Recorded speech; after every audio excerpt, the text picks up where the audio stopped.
I'm going to show you in this Hostinger tutorial on your store how to change the name of your store. So what you're going to have to do here, and if you find this helpful, make sure you subscribe and like this video. I really appreciate it. I'm trying to provide very short tutorials for you.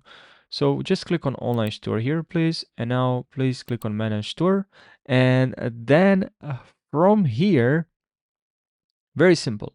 Click on settings, and then here you're gonna see store details, and then here we have store name. Store name will appear on invoices and at the checkout. So here just enter your store name.